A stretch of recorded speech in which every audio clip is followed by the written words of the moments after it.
Okay, let's start. Yeah, please. Yeah. Good evening, everyone. Yeah. Good evening, everyone. I'm Dr. 𝗘𝗲𝗃𝗲 𝗧𝗸𝗲, advisor to bioincubation team at Venture Center, and I'm director at 𝗘𝗿𝗄𝗆 Technologies Private Limited. I welcome all of you today for this BioPune seminar series, Public Health Impact via Biotech, Felicitation of Leaders at Venture Center Pune, on behalf of Venture Center team and the Able India team. Today, we are privileged to have with us today distinguished personalities from the biotech innovation ecosystem of Pune, and we are looking forward to hear them out and meet and greet them. So first, I would like to invite Dr. 𝗘𝗃𝗲 𝗧𝗸𝗲, who was former head R&D at Biocon. Now he is heading Symphony Tech as director. He has previously worked at Amgen and Merck Vaccines. He has worked on clinical development of vaccines and biopharmaceuticals, and he's a famous personality in biotech innovation ecosystem. He's a TEDx speaker, author, and a musician. So I welcome you to kindly tell our audience more about this program. So thank you for the kind introduction. First, thank you, Premnath and Smita and all the Venture Center team here to create this infrastructure to bring all of us together in this area of biotechnology. And I speak to a lot of students around India from small universities to the IITs. And one common theme that most of the students ask is, where are the jobs? So what happens is in the IT sector, when a graduate student or an undergrad student they pass out, there's 100% placement, and some big software company will hire 5,000 students at a time, right? For example, they hire a large number of people. And the undergrad and master's students, or even PhD students, when they graduate out of these schools, they say, we've come to a recruitment. There are like 100 students in the class, and we're going to choose one. So I think people are getting this, and even parents of these children are asking me, is biotechnology really that big? Is it really, is it really something, or is it just hype? And I don't need to tell this audience that it is not hype. It is something revolutionary. The way we treat medicine, with the way we create medicines today is just revolutionary. And I tell this to a lot of young people. And I'm going to take a second, and then I'll hand it over. When you finish your PhD, you're around 30 years old, let's say, for example, right? And then people will ask us, and we need a job, and what am I going to do? And they find a job. Maybe I'm overqualified. Then finally, they have to think about how to get the job. I said, don't worry about the job. Just start your own company. That's the best thing to do, because it's the entrepreneurial spirit in biotechnology today is just revolutionary. I think it's so palpable now. We can feel it in institutions like this. And Able, of course, is doing such a fantastic job in terms of promoting all of that, including the Department of Biotechnology. So start your own company. But then they'll say, no, I don't know how to do it, and what training do I need? We've never been taught how to become an entrepreneur, etc., etc. I said, don't worry about it. Spend 2 years figuring out how to do it. Right? Fail, doesn't matter, fail. Even if you fail in 2 to 5 years, the amount of learning that you will have during that failure far exceeds any manager role you will get in any company. So I think that learning is phenomenal. And the other thing I say is that, Hindi mein bolunga ki tum 30 saal, you have to work for another 30, 40 years. You're 30. By the time the 30 years old are going to retire, they're going to be 70. The retirement age is probably going to be 70. So you have to work for 40 years, right? I'm 63. And I'm figuring out what to do in my own career. You're looking for a job. So I'm looking for a job, because medicine has become so good that unless for some freaky reason I die from now to 70 years of age, if I survive till 70, which I'm trying my best to do by being healthy, you will have to kill me after 70, because I will not die after 70. Because all my risk factors would have been gone, and then I have to just keep healthy. Until 90, I'll be doing something or the other. So what am I going to do for 30 years? I have to do something for 30 years. And backtracking to the student, they have to work for 60 years. So don't worry about the next 2 years. Do something fantastic. And I think it's extremely exciting times where IT and BT are coming together, and no better place to be than in these epicenters of innovation. So with that, welcome all of you here. Smita has already told you about some of the things that the Venture Center does to attract, and Pune is such a beautiful place to do all of this. So welcome here, and we look forward to hearing from everyone today. Thank you. Thank you.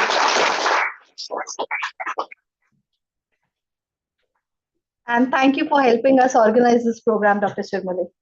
Yeah. Venture Center hosts the West Zone chapter of ABLE India. ABLE is Association of Biotech-led Enterprises. And we have with us Mr. Suresh Narayanan, COO of ABLE India. I'll briefly introduce you, sir, and then I request you to kindly take over. So Mr. Suresh represents the interests of 400 strong membership that has contributed to the emergence of a $94 billion bioeconomy in India. ABLE runs pioneering programs for students and industry. ABLE also produces the annual India Bioeconomy Report and India Biotech Startups Dashboard. He has a rich experience as an editor for well-known biotech media platforms. He started BioSpectrum for cyber media and has played a key role in catalyzing the growth of this much talked about industry in India and Asia Pacific. With that short introduction, I welcome you, and let me share your screen.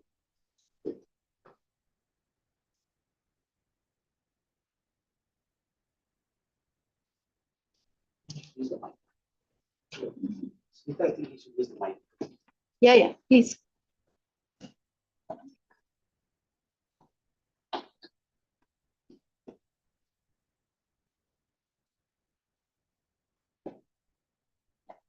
I'll just have to share it.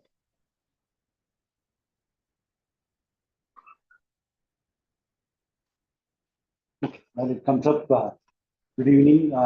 Really nice to be back here at Venture Center. So we did the right thing by enrolling or partnering with Venture Center as our Western regional. So I think we have been having regular activities. Okay. Yeah, please continue. I'll do it. Is your mic on?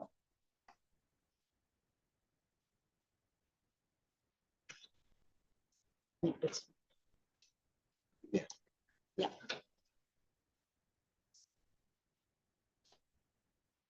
Engineer spotted the. So, ABLE, it is an association of biotech enterprises. It was founded 21 years back in 2003, when there are hardly some 30, 40 companies. There are companies like Serum Institute or Biocon and a few others, and of course Lupin and others may not have got into biotech at that time. So, and NASCOM was the big thing, it's already making this, and ABLE was founded by Kiran Mazumdar-Shah, Vijay Chandru, Varaprasad, and Villu Patel, to be a similar organization. That's how we found it. And from there, the purpose is to ensure an orderly growth of the industry, getting the regulatory hurdles crossed and all the policy initiatives and various other things. What you have seen in 20 years, ABLE has played a key role, including we wrote the paper for setting up BIRAP, or the precursor to BIRAP, and we ran the program for 2 years before it became a Section 8 company and things like that. At that time, there was a need felt for support startup ecosystem and a formal arrangement scheme.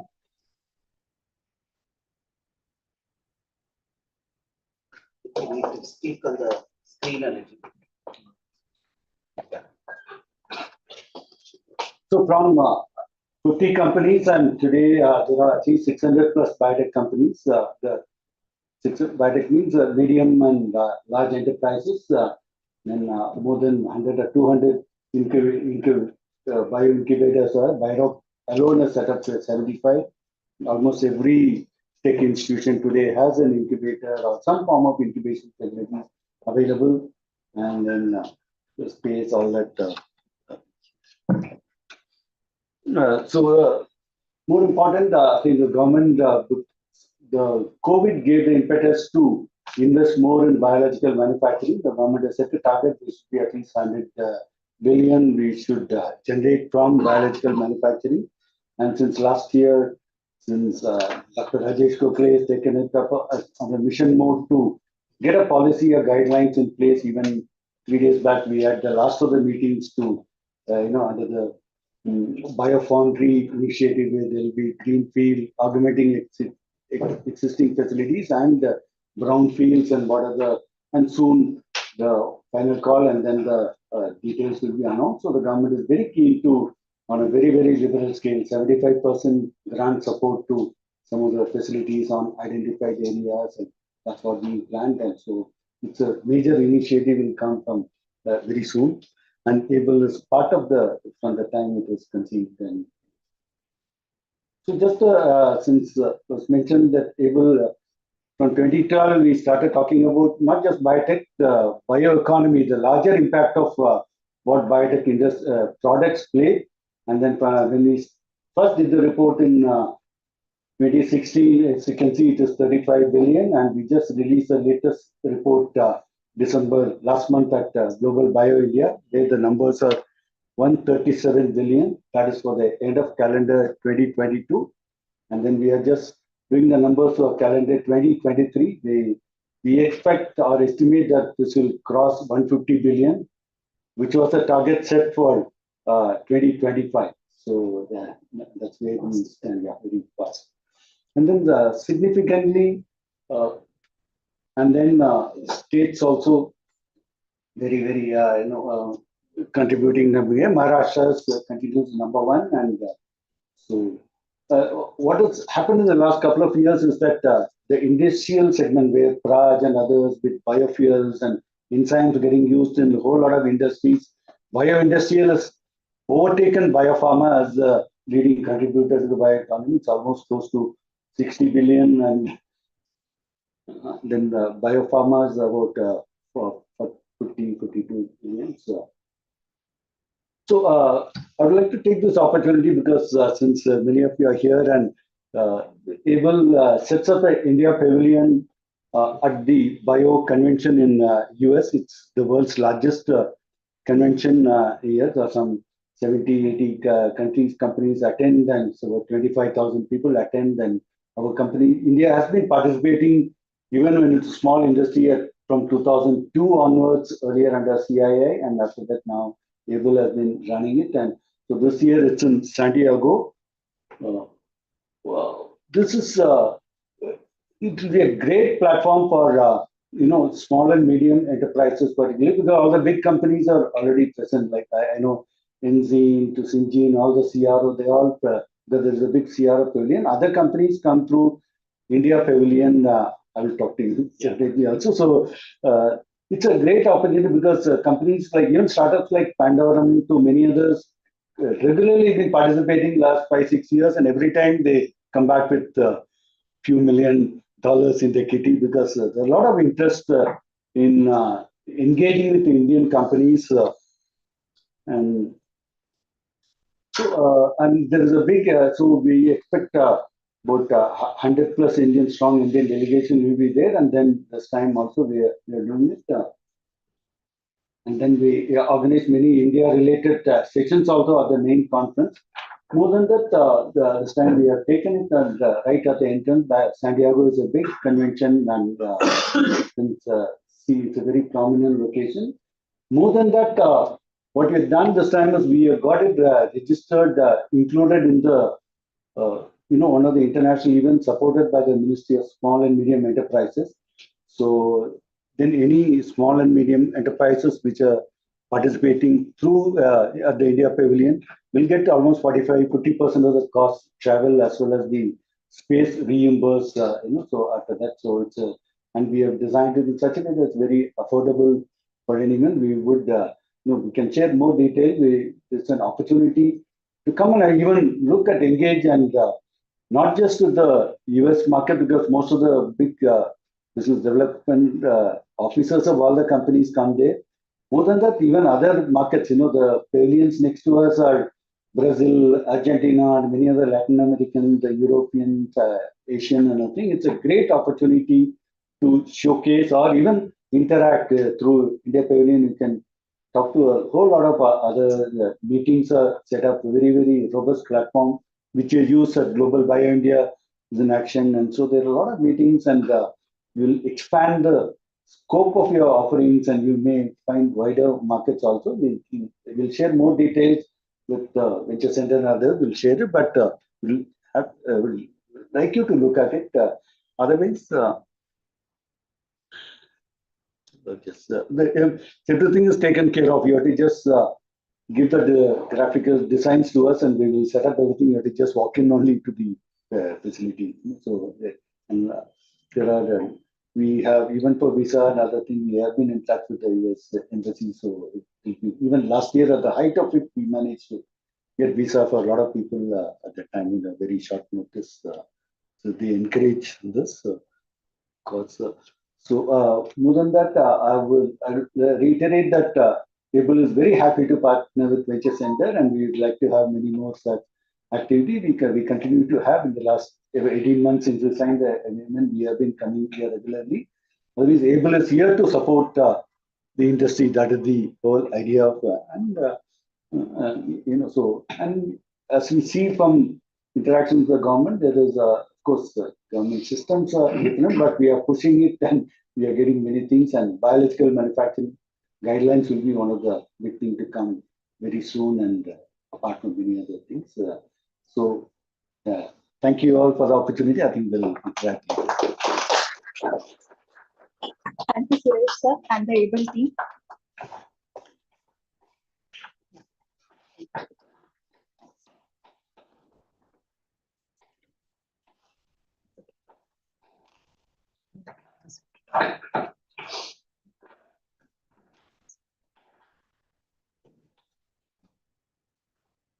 I'll next give all of you a brief overview of Venture Center.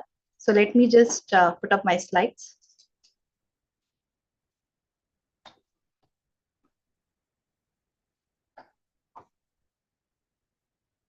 Stop share.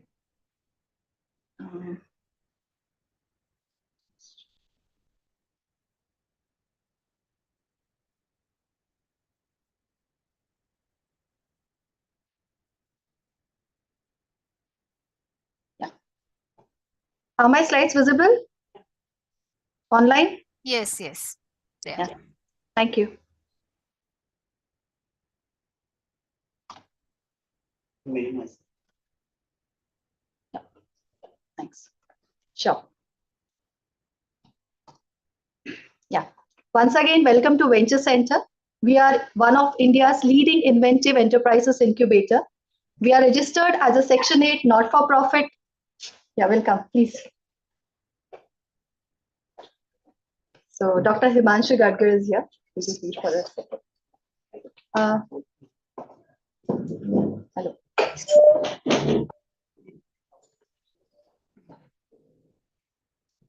Yeah, I was just giving a brief overview of Venture Center. So we are registered as Section 8 not-for-profit company hosted by CSIR NCL, and we are approved by DST and DBT. So these are a few accolades which we have won on national and international platform for our groundbreaking work in the innovation ecosystem. The recent ones here, you can see we were ranked the #1 bioincubator by Biospectrum India, and we received the Best Incubator for Nurturing IP awards. We are supporting all inventive enterprises, and that's why this could happen in 2022. So our mission at Venture Center is to nucleate and nurture world-leading inventive ventures emerging out of India that solve the globe's most pressing problems with science and technology-led interventions. Our focus area is inventive enterprises, spin-offs from R&D institutions, and we are sector agnostic and supporting all these areas. Proud to showcase this slide where these are some of the technologies from Venture Center startups which are either first in India or first in world. Just to name a few, since the audience is from biopharma, OmniBRX, which has disposable bioreactors for biopharma, which were used during COVID period for vaccine production. And MyLab, I think, needs no introduction. Everyone has used their kit during the COVID period. So that's Tarana Wireless, one of our soft landing companies at Venture Center, which is a unicorn.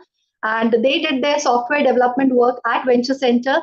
And these are some other companies which have been supported through our soft landing program at Venture Center. Few fact files, we are now 18 years old, so have rich experience in supporting innovators. We have supported 750 plus startups through our different programs. 170 plus have actually worked at Venture Center as resident incubatees. 11 spin-offs have been held through Venture Center. We have a very highly engaged community of mentors, and these kind of events actually provide us platform to connect with more mentors and peers. So more about our special strengths in the next slides. So this is the overall impact which we have created along with our startups. We are very inclusive. We are the economic impact, that is a risk capital which has been mobilized and the revenue generated in last 8 years. So as Venture Center, our USP is high touch mentoring to science and technology focused early stage startups. By early stage, we mean startups who are at idea, proof of concept or prototype stage. As I mentioned, we are supporting inventive products. So more than 140 unique families of patents have been filed by Venture Center startups. So we are here to provide comprehensive support to promote early stage ideas, startups, and entrepreneurs through our diverse and impactful ecosystem. And that's the complete innovation ecosystem which we have at Venture Center. So our USP, as I mentioned, mentoring, which happens both offline, online, different funding opportunities which we host, right from fellowships to POC, prototype, seed funds, CSR funds, dedicated lab facilities, as well as shared lab facilities and office spaces. Then we have a very good library downstairs here and a funding database, which is online. We also have partnerships for further trial, manufacturing, designing, and other services. So plug and play labs, these are ready to use shared labs, which have basic chemistry, biology, and analytical equipment which can be used. We have a very well-equipped prototyping tinkering lab, which has all 3D printers, laser scanner, cutter, and everything. For testing and analysis, we have a whole suite of different labs, which are well equipped with all the spectroscopy, chromatography, thermal analysis equipment. And CVA team has already put up a booth outside, and the lab is just next door here. So we'll be happy to give you a tour after the event. We have a separate regulatory team to help our startups understand the regulatory pathway for their innovations, and technology transfer office and the IP team, which helps technology seekers and providers to connect and file the IPs. These are the different national programs which we are running along with DST and DBT at Venture Center. So I just mentioned CBA, Center for Biopharma Analysis, and since the audience is from biopharma background, I'll quickly give you an overview of CBA also. So we started in 2019. We are an open access one-stop destination, as we have all the equipment which are required for structural and functional characterization of biomolecules. We are GLP compliant, and we have applied for the GLP certification, which is awaited. We also provide hand-holding and advisory support to biopharma researchers, and we are doing this with the support of National Biopharma Mission, Government of India. So you can see here that all these things are possible, right from structural characterization, primary, secondary, tertiary, quaternary, structural as well as functional bioassays. And we have all these equipment with us, Orbitrap, HRMS, UPLC, and all other equipment which are required for characterization. So this is a quick snapshot of Incubity who are there on the campus. Most of them are into healthcare, and then we have people in engineering, sustainability, agro, and others. So these are the broad domains which are supported at Venture Center. Ecosystem partners are service providers. And here you see the logos of different companies who are there with us. So proud to tell you that we are here at Pune, but we have been able to reach to 22 states and innovators over there through our different programs. And in Pune itself, the startups who have graduated from Venture Center, you can find them at 80 plus of those startups are there at different industrial areas of Pune. So that's a very proud feeling for Venture Center. This is the board of directors where we have representation from academia, industry, government, and investors themselves and entrepreneurs also. These are our supporting partners from government. These are our supporting partners from CSR. Few glimpses of our facilities. So that's the tinkering lab. We have an ISO certified MedTech clean room. This is our mass spec lab where we have 2 LCMS, which are 𝗘𝗏, and 1 Orbitrap we have in CBA. This is Cell Studio where we have confocal microscope, flow cytometer, and other equipment required for in vitro studies. And these are our common lab spaces. This one is a chemistry one. So these are different places at Venture Center.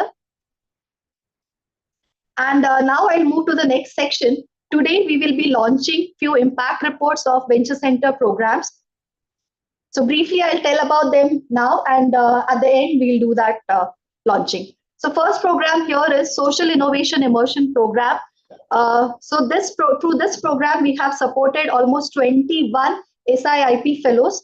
So here what is done is these fellows are selected by Venture Center and BIRAC team. Then we provide hand-holding support to them to identify the right problem to solve the grassroots problems of society. And these could be in different themes and areas like maternal health, elderly health, agri-tech. So there have been different themes. And then we do a lot of immersions. We take them to actual sites and they work on the idea, come up with a good solution, and then develop the solution here. So happy to tell you that out of 21, 10 have actually registered their companies. And this is the overall impact the program has created in last few years. Another impact report which will be released today is by TechX, that's Technology Transfer Office of Venture Center. So we are heading the West Hub of TTO. This is again supported by National Biopharma Mission. So this TTO actually connects the technology seekers and technology providers. So they do that by doing technology showcases. So we have done 7, through which 40 pitches have happened, and almost 29 deals have been facilitated. And they also help in IP filing. So for that, even financial support is provided. And then in case you have any innovation, you can talk to them if you're planning to license it out, or if you're even planning to license in any innovation. And the last, my favorite, BIG, as I'm part of it, Biotechnology Ignition Grant, which is a grant in aid by BIRAC DBT, which is a 50 lakhs grant over a period of 18 months, where innovators at idea or POC stage get this grant. This is a very competitive grant, and we have been associated with it since last 8 years. We manage the grant as well as mentor the people who want to apply for this. So we have supported 108 grantees for BIG, which has resulted in 100 plus products being commercialized. And you can see the impact created in form of jobs created. And they have really raised follow-on funding of almost 160 CR plus. And we are very proud to release this BIG program impact report today. So with that, I would stop here, but we all are here. We'll be happy to take you around. We are there on all the social media handles. Do connect with us to get more information about Venture Center. So that's all from my side.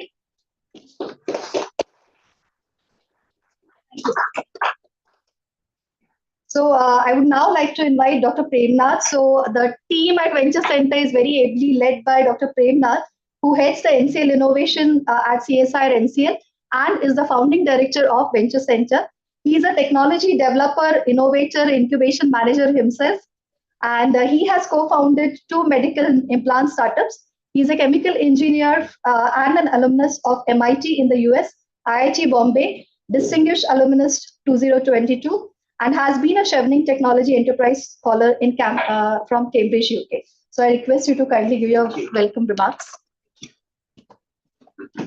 Put back to the no, it's okay. This can remain. I hope this can be moved down. Okay. First of all, welcome everybody. Welcome to Venture Center. Today is a day for celebrating innovators, so I shouldn't be standing between you and the innovators. So I just wanted to leave you with a few thoughts, and then we can continue with the rest of the program as well. First of all, we are very grateful to be in Pune city. It's actually a city which I think has tremendous potential, one that has been a thought leader in many ways. And being here, we hope that we can contribute to the economy in many ways, in new ways. And the ambition of Venture Center is to actually shape future industries, if possible, for the country, right? And with Pune being a hub of that, cluster, And of course, in the process, we will reach out to many other places as well, but you have to start somewhere, and Pune is where you've decided to do that, right? Actually, these are very interesting times for biotechnology as a whole. And we must keep that in mind, that we are gathering here at times when there is a huge opportunity in front of all of us. I think if you think of the largest problems at hand today, be it health, be it energy, be it environment, be it agriculture, food, right? I don't think you can think of the next generation of solutions without talking about biotechnology, right? So I think ABLE is probably going to be a very important, or the most important industry association for India in the coming years. And I think that should be kept in mind as well. And when we say that, the global potential and impact of it is also tremendous. You must have noticed, of course, during COVID, of course, there's no two ways that the biotechnology industry was probably the most important industry around. But the talk of the town today is climate action, right?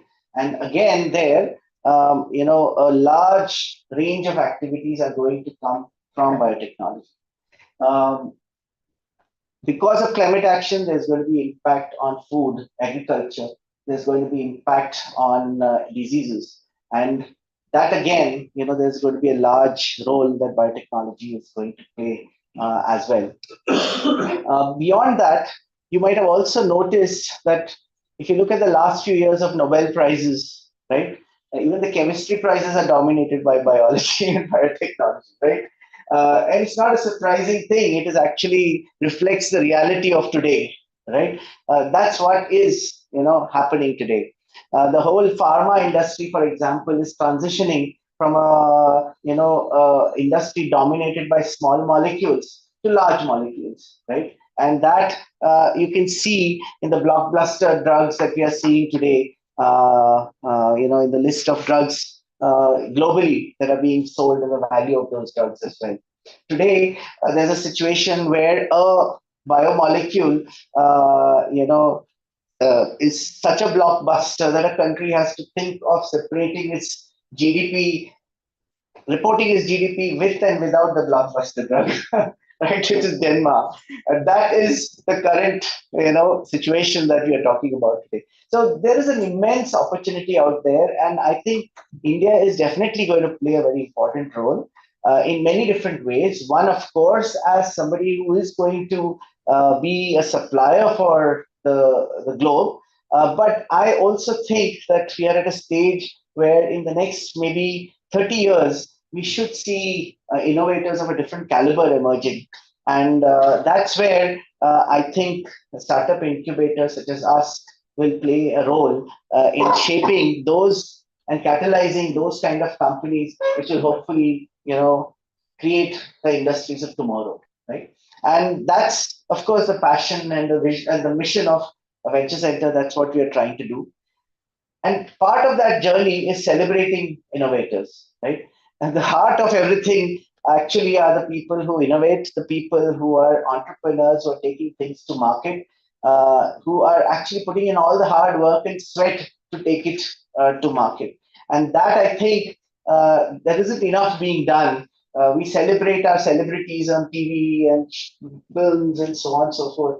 I think it's time we start celebrating in a bigger way people who are actually taking things, developing new products, taking it to market. So I'm actually very happy today when Dr. 𝗘𝗃𝗏𝗵𝗵𝗵𝗁 suggested that we do this event.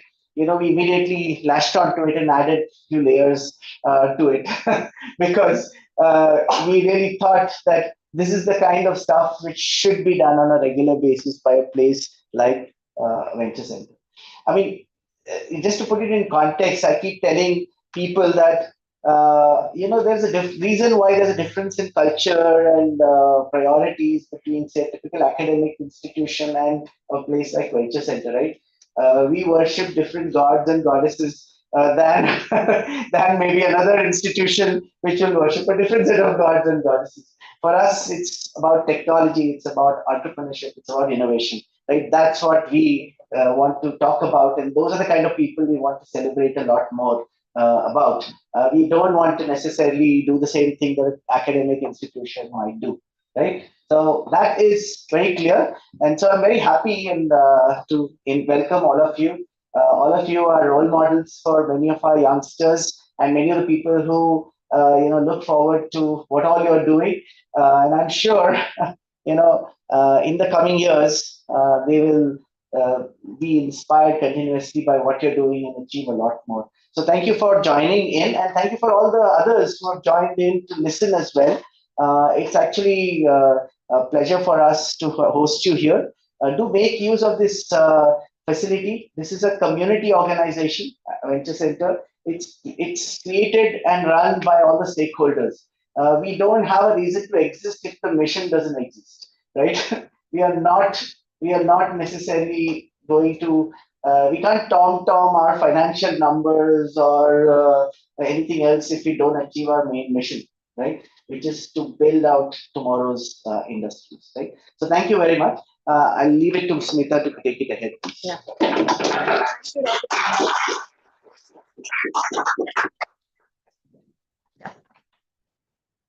I'll again have to change the slides.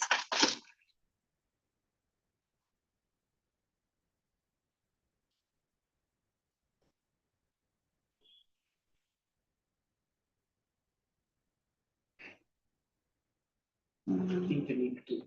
Yeah. You can share the screen first.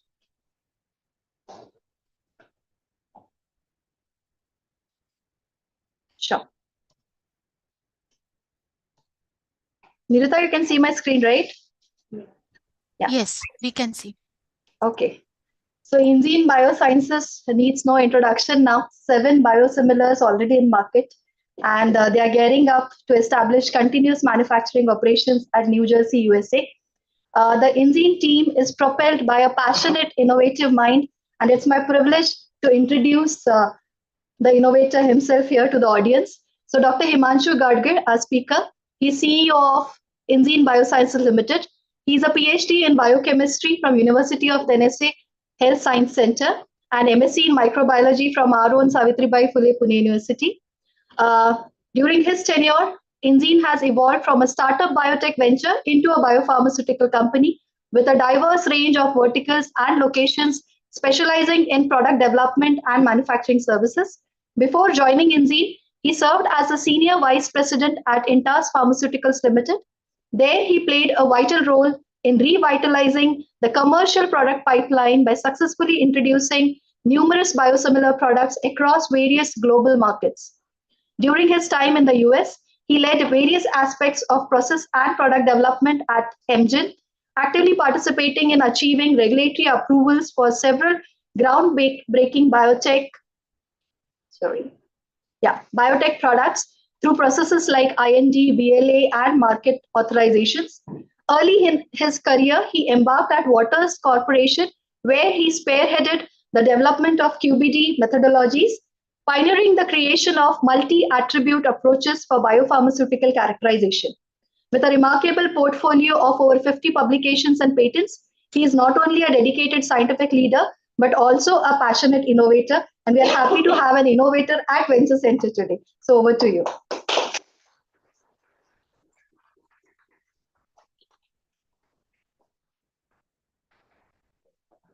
Thanks, Smita. That was quite generous.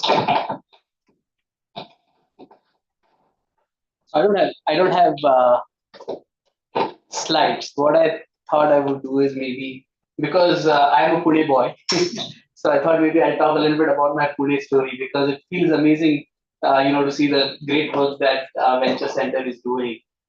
So I wanted to maybe go back and relate to that a little bit. So I did my MSc from Pune University. I still like to call it that. I mean, 𝗘𝗏𝗏𝗏𝗏𝗏 Pune is also great, but I relate to Pune. Actually, I relate to it as University of Pune, because my mom was a professor there, and this Pashad area is where I grew up. I mean, I used to always be in university. When I was in school, I went to Loyola High School, so we used to do cross country, come to NCL, and 4 poles, and then go back. and my mom was in the university, so I would always come there. Then, I went away to the Deccan area for some time. I was in 𝗃𝗏𝗃𝗃 College, where I did my BSc, and came back to Pune University. So this area, and then for a year I was in NCL. I don't know if Nidhi sir is here or not, but I was in biochemical engineering department. So that is when I was applying to the US, and at that time I forget the name of the movie, but there was a song 𝗘𝗿𝗃𝗵𝗵𝗁𝗀. Oh, really? I was like, okay, I'm leaving. Matches. So that was the time the movie got released, right? 1997. And I used to wonder, if I have to come back to Pune, would it even be possible or not? And to see the great work that is happening now in Venture Center, and the kind of companies you guys have incubated and the success stories that have been built. And there are so many success stories in this room, right? Some big companies, some startup companies which have done very, very well. And to see all of this kind of grow in Pune just gives me a very special feeling actually to be here. I did not think in 1997 that Pune would be here in terms of biotech. We used to always think, see, after MSc, the only career option that was there was to become an MR in a pharma company. There really wasn't any much of a career after that.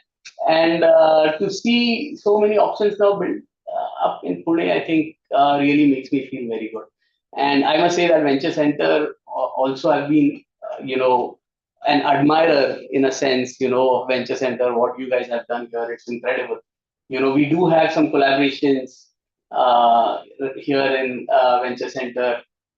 We do some work also in the characterization labs, So I think to have that in Pune is incredible. So again, about Enzene, I'll talk a little bit. Again, I'm not going to show you slides because sometimes you just get too conditioned by what is there. These are all marketing. If I were to show you, they would anyways be marketing slides and not of much use because all of the marketing presentations seem to look the same, corporate slide deck. So I thought maybe I'll just tell you a little bit about the story of Enzene. And, I think Enzene's success story is too much of a big kind of I don't know word really. I think we are just doing small things. We're getting started. But I want to talk about a few things which I feel have been important for us and something that we value a lot. One is, I think the most important thing that we tried to do in Enzene when we started out was to build culture, right? And somebody will say, okay, what is really culture? It's very difficult to define culture because,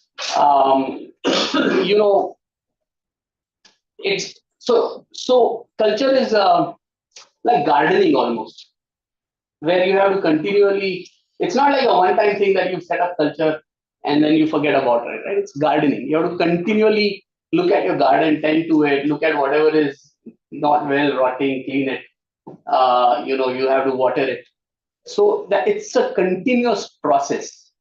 And I think if you ask me what is the number one thing that I feel good about in terms of Enzene is building that culture.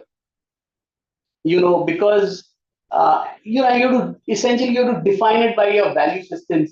We have very strong value systems of innovation being the core of it. That is the soul of what we do. Because when we started out, we thought, okay, what do we want to set up? Okay, biopharmaceutical companies, we make biosimilars, sell them. That's fine, and there's a lot of meaning to that. But beyond that, I think we wanted to say, okay, we want to try to innovate in this space and try to innovate locally, because unless you understand the local needs, sometimes it is difficult to solve local problems. So today, there are problems such as accessibility to medicine. It's been talked about quite a bit. And we said, okay, if we are going to be a company based in India, we want to try to solve that. Before us, I was in a company that did biosimilars before I joined Enzene. There had been so many companies who were making biosimilars. So for us to come in and say, okay, we have a business model where we are going to make another biosimilar, the fourth one on the market, using the same cell, same technology, same everything that other companies are doing, it really does not add any value. You have a fifth biosimilar on the market, we feel good about a product that is being launched, but it really does not add any value because there are 4 other biosimilars that are ahead of us that are pretty much going to sell at the same price to the patient, right? So if we had to operate in India, we had to think differently and we had to disrupt the status quo, right? There was no point in copying, the great companies that were ahead of us and launching another product. So we said, okay, how do we disrupt this? So we started looking at various different technologies that were available. And when you look at cost of goods, and I have been in this field for many years. So it started with 1 gram per liter, and now, it's like the telephone, 1G, 2G, 3G, now 5G. it's amazing how synchronous antibody titers are with our telephone signals, right? 1G, 2G, 3G, 4G, 5G. Is there a mood for But it is really not the titers that impact the cost of goods. When you are starting out, it is your depreciation, it is the investment that goes into manufacturing plants and how it gets loaded onto the product, right? So for us, we said, okay, we are going to give us a target that we are going to build this plant at a much lesser price than conventional plants and still be able to manufacture enough material. And the only way to do that was to have a smaller footprint. And when you look at a manufacturing plant, most of the footprint is governed by your whole tanks. Because in a fed batch process, after every unit of you hold, there's a whole tank. You hold, there's a whole tank. So we said, okay, if you have a straight through process, then all of that goes away. And then we can, sometimes you would be foolish also and say, okay, this might work. So that is what we did. Okay, can we remove all the whole tanks, make a continuous process? Everybody was talking about it at that time. Amgen had a continuous manufacturing plant in Singapore, XYZ. So we said, okay, it must be easy to just get this from somewhere and install it. It was not. I mean, we ended up doing a lot of this ourselves. We have a lot of patents, and now we have multiple products that are launched using the continuous manufacturing, right? And so it goes back to our culture really of innovation, and we want to continue to do that and solve problems. I mean, we want to be a company that solves problems, and along the way, really, I mean, somebody, Dr. Smita was saying, I'm the innovator.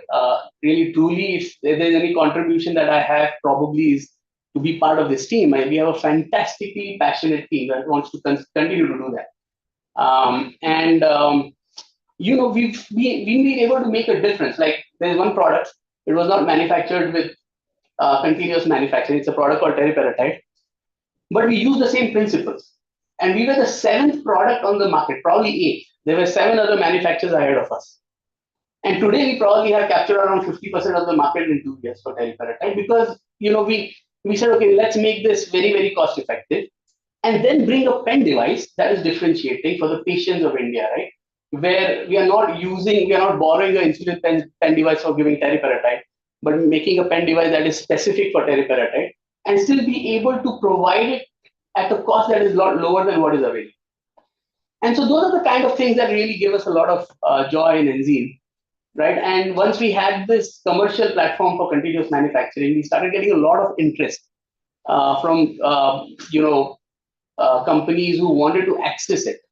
So there was one company who had this extremely difficult molecule which had issues during expression. So it had like proteolytic sites and it started chopping off in fed batch. So one of the other things that I've realized over so many molecules that I've worked on is anything that is human, and these guys have made Envel for global markets, a beast, right? Anything that is human engineered is also unstable because it's not gone through millions of years of evolution to make it stable, right?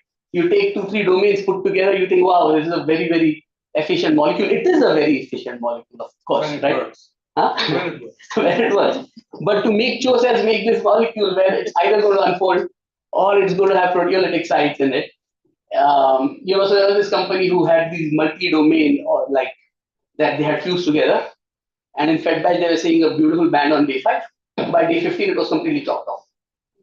So they said, hey, you guys are doing continuous manufacturing. So intuitively, when you do continuous manufacturing, you're removing the product out from the complex mix, so it should work. So they were manufacturing this in a 200-liter scale in the US, but not getting much material. They came to us 2-liter scale, and we were able to get more material than they were getting in 200-liter scale. So then we did, like for that first molecule, we did entire development plus phase 1 manufacturing. And since then, we've done around 12 such projects, right? So we started getting a lot of interest. So we kind of pivoted from being a product company to a service-oriented company, right? And one of the things that we realized there was while in India, the problem to solve was accessibility and affordability for this medicine. In the US, the problem to solve is access to local manufacturing for smaller companies. Because there are big CDMOs who want to code the big pharma companies. But 90 probably, I mean, nobody knows what happens in China, but outside China, 90% of new molecules right now are happening in the US, hopefully with like venture centers like this cropping up throughout India. I mean, India will also start to gain a significant percentage of that. I'm quite confident that in the next 10 to 15 years that will start happening. But right now, that's the reality, right? 90% of these assets don't find a local manufacturing partner. And anytime you have to go offshore, there's a challenge. I mean, there's a jet lag. I just came back from the US yesterday. So time difference, cultural difference, supply chain post-COVID was a big thing. And everybody is wanting to do local manufacturing. So we have an innovative platform developed right here in Pune, 𝗘𝗃𝗲𝗵𝗵𝗁𝗂𝗋.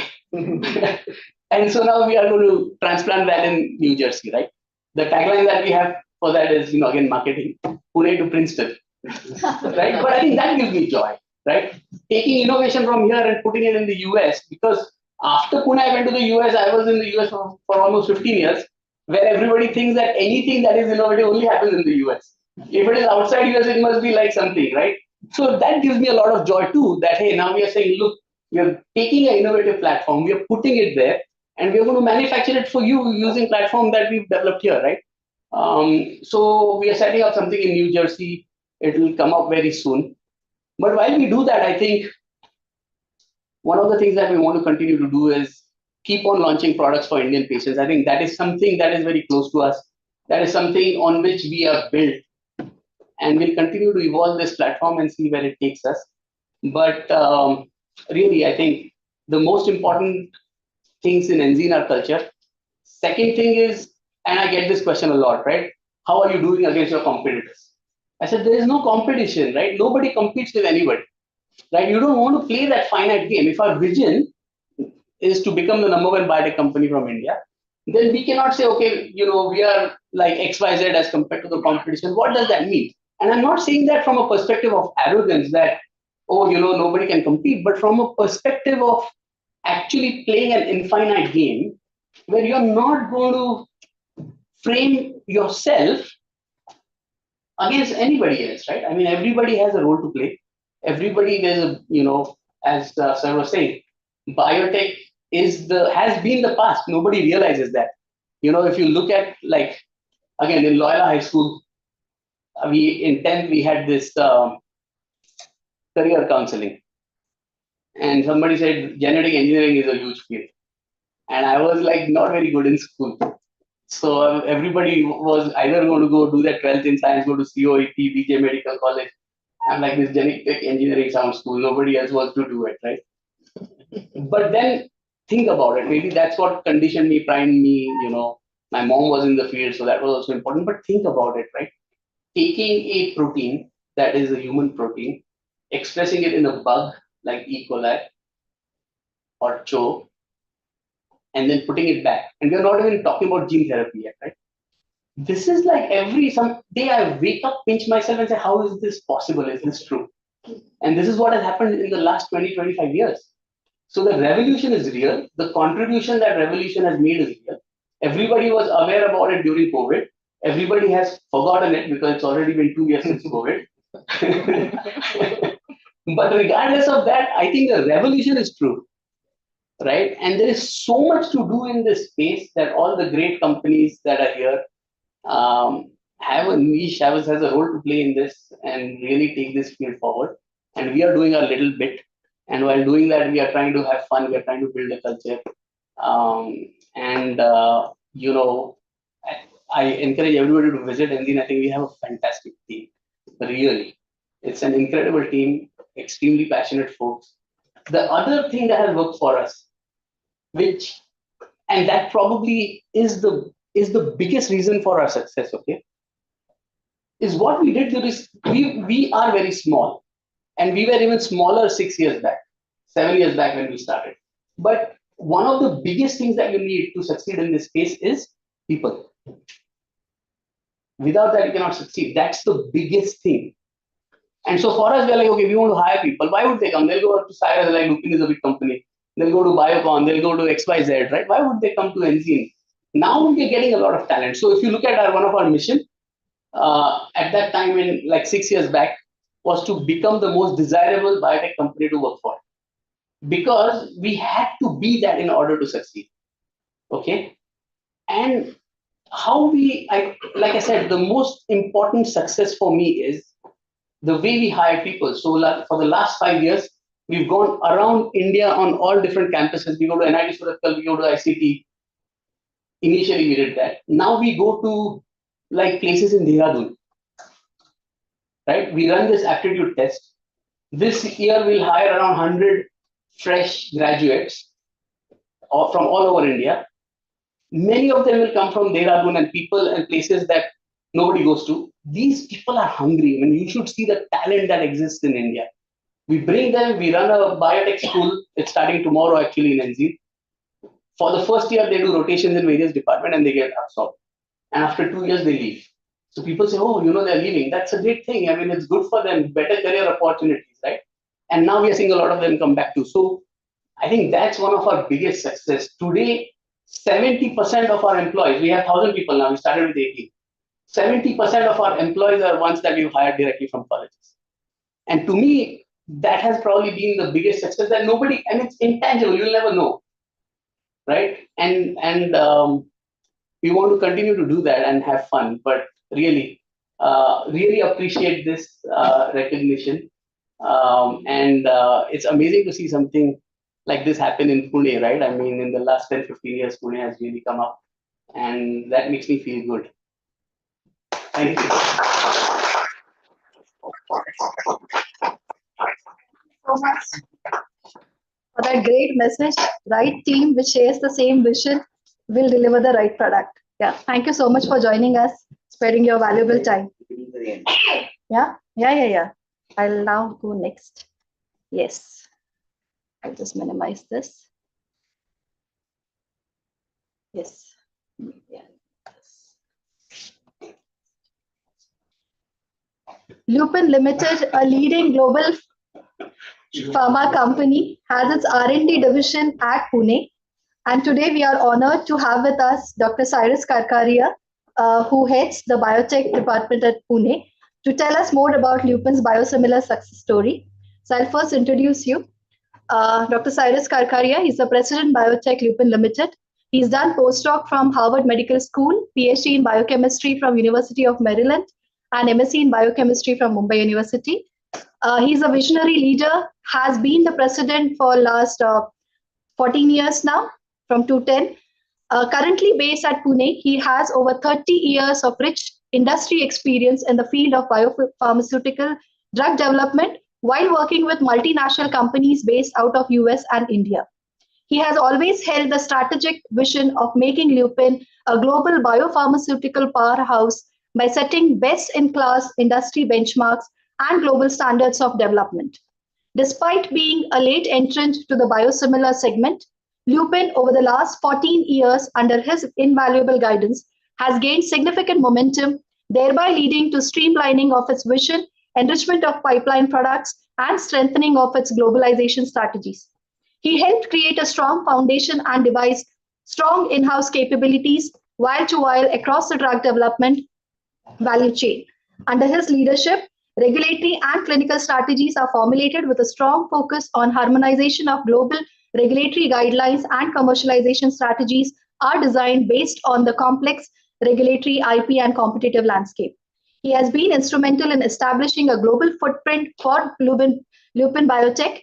Before starting the stint at Lupin, he was vice president at Celldex Therapeutics and Curagen Corporation in New Haven, Connecticut, USA, heading the operations and biopharmaceutical process sciences.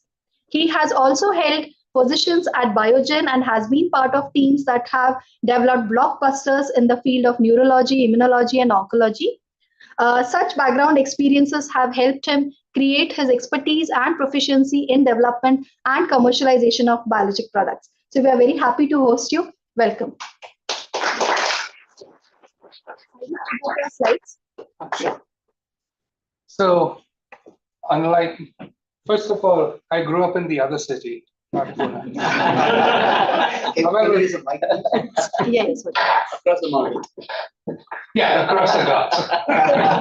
However, I mean, now it's going to be, I left Mumbai or Bombay when I was 20. So, and now, I mean, I'm 14 running here, so who knows? I might still actually make it to Pune. Anyway, I'm, like my friend 𝗵𝗵𝗀𝗆, I'm not an extempore speaker. So I figured I might as well have actually slides. Not that I'm going to go through all of them and all the gory details of it, but we have a very similar story, except some of our, or what's the right direction has been a little different, and we are focused on different things altogether. And the rationale behind that was that Lupin's a pretty big company, so is Enzene's parent company, Alchem. They're about the same size anyway. But most of Lupin's business was always in the US, so US was a very key market for us, and we always, right from the beginning, I guess, when they hired me, I mean, the idea was to make sure that we do everything globally. So that's what we're focused on. So actually, we are behind Enzene as far as products are concerned, and I'm envious of that. But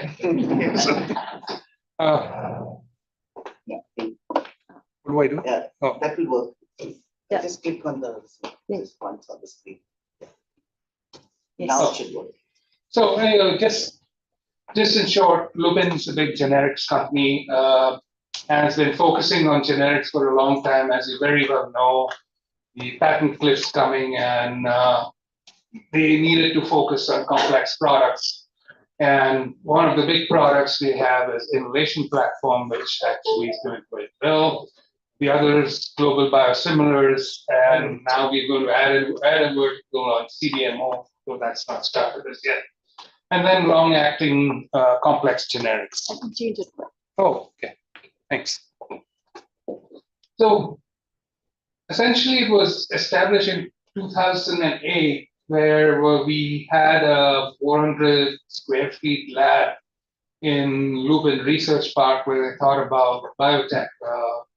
Was before my time. I started in 2010, and that was the time we moved to this facility. This plant was not around then, but we moved here essentially, and over the years, we've actually added a lot to it, and we're fully self-contained in the sense we have microbial and mammalian drug substance facilities. We have a drug product line. We also have another drug product facility in Nagpur. And then we have a talent pool of about 650 plus, I mean, and growing. Talent pool is very similar. The trajectory here, I mean, and the trajectory here essentially shows you where we started. And the facility we occupied was in 2010. Our first joint venture was with Japan. That taught us a lot of things of how to actually develop products. And we consciously chose 𝗃𝗏𝗃. I mean, for the simple reason, it's a bugbear of a product. No other Indian company could do it. Naren could tell you all the horror stories about Biocon with it, but we decided as a challenge that we had to do it. And we did it at the end of the day. And we have approval in all major markets except the US because they're blocked in the US. Kind courtesy of Amgen. So We had nothing to do with it. So anyway, and then we have some other products coming up. pegfilgrastim should be up very soon. Ranibizumab, another program which we're just about finishing up globally, and then we have aflibercept as a follow-on, and denosumab as a follow-on globally. So that's pretty much a pipeline. Now the bottom line with this is that biosimilars is not our only stick, our only business. Bottom line is, my aim is to get at least cost neutral before we actually go into NPVs. Lupin's already embarked on NBs, or I should say NCs, and there's been relative success with that story. So we want to emulate that again. However, right now we don't have a discovery group, and that's where people here would be actually ideal for that. And also, I'm quite excited for a simple reason, just like Himanshu, that we built a local ecosystem here. Pune is perhaps the best city where we could actually have the most talented people, especially from all these other institutes, where we could actually tap that talent and go further with it. And the idea is that that talent should actually stay in Pune. And it's, honestly, I mean, it's a much better city to be in than Bombay. or Bangalore? Bangalore, I mean, I always get stuck in traffic. So unless I bicycle to work, I mean, it's not going to work. Which I used to do in Cambridge. It was the same story. Lived about 2 miles away, and if I drove, it would take me an hour. If I rode my bike at a very even clip, I could reach there in 5 minutes. So, what is our value proposition? It's very similar to what Himanshu said. We have a complex biosimilars pipeline, and essentially what we do it only once. We develop a product, and that should stand scrutiny anywhere on the globe. Essentially, that's, and of course, COGS leadership. I mean, if you want to sell anything in India, if COGS don't work, it's not going to happen. So, and then differentiators, I mean, they are differentiators, IP generation, and then again, we look at also innovative devices where we would be differentiating from the herd, so to say. And then, of course, manufacturing facilities, although all our manufacturing facilities are fed batch. There's a different reason for it anyway. And then cell line development, as we said, I mean, I think we should also formulate a law like Moore's law of how far can we go. We haven't reached that far as yet, but I mean, some of my compatriots in my previous company have reached 10, and I mean, it would be enviable if you could do that, but it's not necessary, at least right now.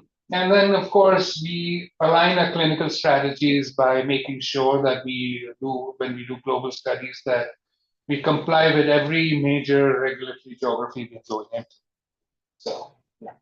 And then workforce. Workforce is absolutely important. And in fact, I mean, we've been very fortunate with that we also have a pretty good, very talented workforce. And I think a lot of credit goes to Pune as a city for attracting that workforce. I mean, we do have, I think about 50% of our people are from the South, but they're still very comfortable with Pune, which some other cities would actually have some challenges, especially up north, because most of the times they go back and come back. So Just put it up. for sure.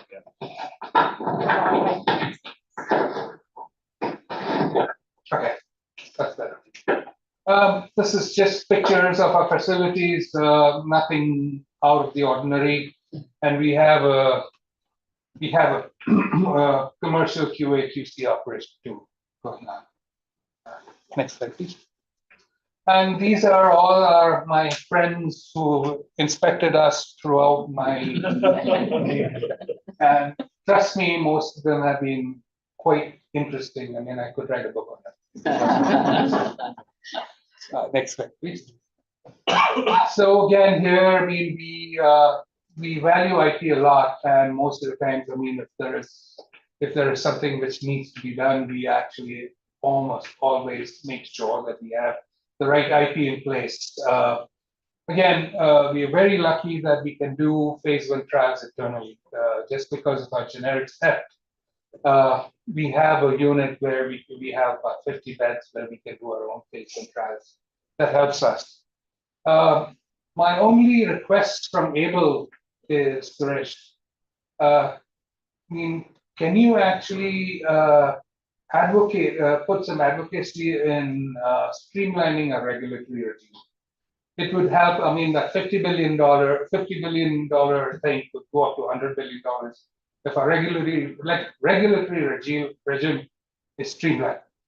So that is something I think we definitely need to. I'm sure you're doing it, Abel's doing it, but there's something that should be some emphasis on that. Okay, I mean, and then these are some of our products, as I mentioned. That's it. So.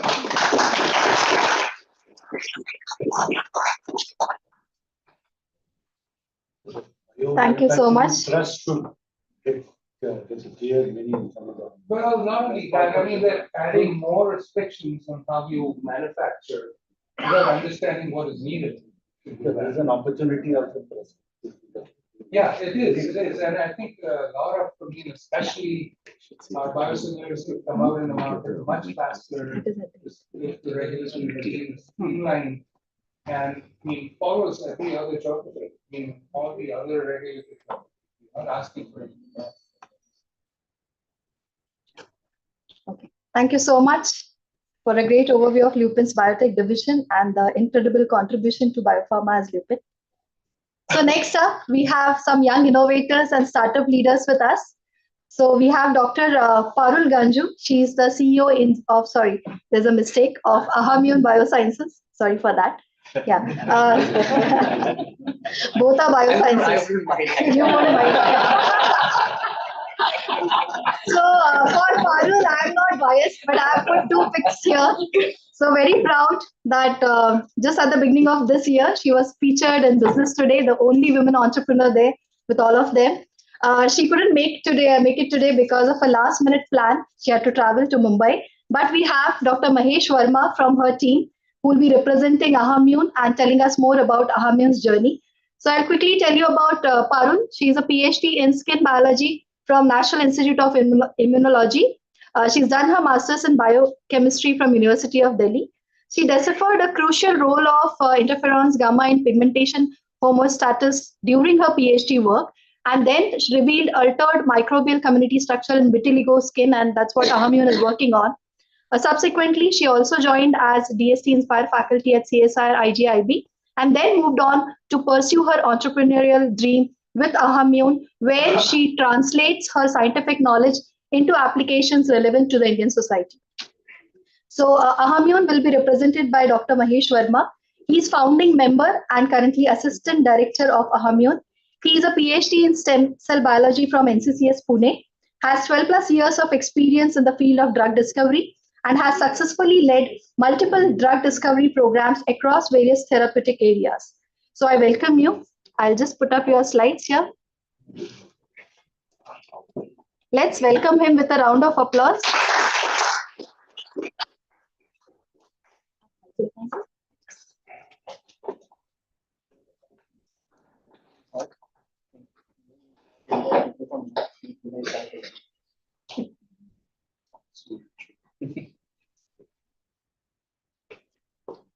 Niruta, are the slides visible? No. Oh, I'll have to reshare. Sorry? I'm resharing the slides. Okay. Yeah. Hello. Good evening, everyone. When we started Ahammune, right? Many of you might be knowing what is Ahammune. So Aham is mind, immune is immunity. So when we started this thing, this company in 2016, our aim was to make a drug for the vitiligo treatment. Now we have moved from the vitiligo, other than vitiligo or other skin autoimmune disease. But if you want to make a therapy, I generally feel that it is like putting a man to the moon. Many times we try, many times we fail. My earlier experience was there that we make a very good drugs, but it's failed to reach to the market. So we choose here a niche area like the skin biology. If we take that area, a lot of other problems are solved, like a lot of PK hurdles and a lot of this toxicity related issues are. So when we started the only question was given is that make a drug topically applied for the vitiligo. Now, how you that problem into parts and how you deal with it. We don't have a big team. We are only 3 founding members. One is me and 𝗘𝗿𝗆 biology, and one is in chemistry. And how we can go ahead with that with so much area of work, which are so much of interdisciplinary. So a lot of things we have to learn, a lot of things we have to relearn. And so, like Dr. Premnath said, that we have different gods and goddesses here and there. So for us, we need to worship both the god and goddess. So the biology, the core biology is important. So if you can make a good, identify good molecular target, good molecular pathway, then you know that your chances of success are more. Then if you can get a good molecules, which is not toxic, which is doing its job properly, which is reaching to the target, for us it was not much of an issue because our is a topical treatment. So if it can reach to there, then your lot of hurdles are there. Other than that, we have regulatory issues like all of you talked about. Thankfully, we found the regulators are supportive. We asked them any questions and they replied us back. And we read all the NDCTR 2019 for all the guidelines and all, and found out what are the minimum things we can. Like when I was in my older company, Adriana and connects to the life sciences, we need to do 20 essays, which are must to do, and we feel that 100 more experiments you can do, which are good to do. You just don't think and go and do. Whereas in a small company, you don't have that luxury. So you have to find out what are the minimal things you need to do. So a lot of reading is required, and a lot of support also we get. Many a time it is like underrated, but we get a lot of support from the venture center. Type of questions they ask during our initial BIG presentations are very, very important. They are very thought-provoking. How you think about it. You just don't remain in your area of biology, how you think how the market is going or how you deal with the competition. Unfortunately for us, there was no competition because only steroids or phototherapy are available for this.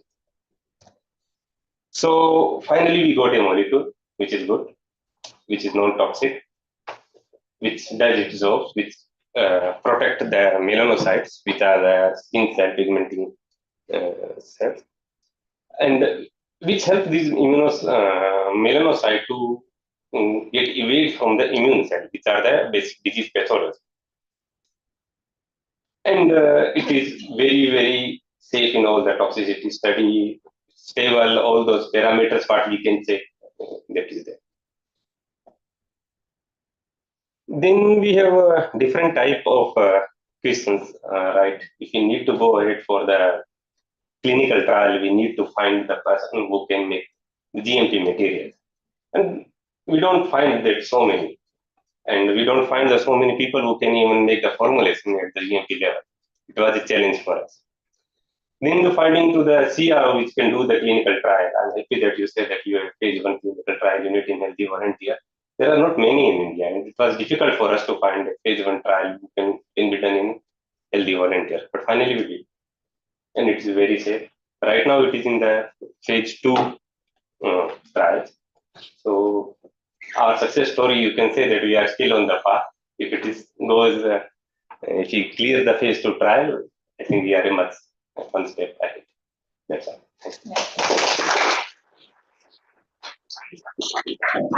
There are too many discovery companies, let alone startups in India.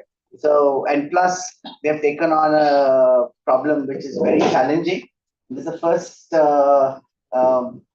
strategy which doesn't do immune modulation.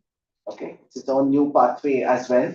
So we wish them all the best. They finished phase 1 successfully. They're on to phase 2, and in the process, along the way, they struggle through many new surprising problems, including finding out new animal models for the disease.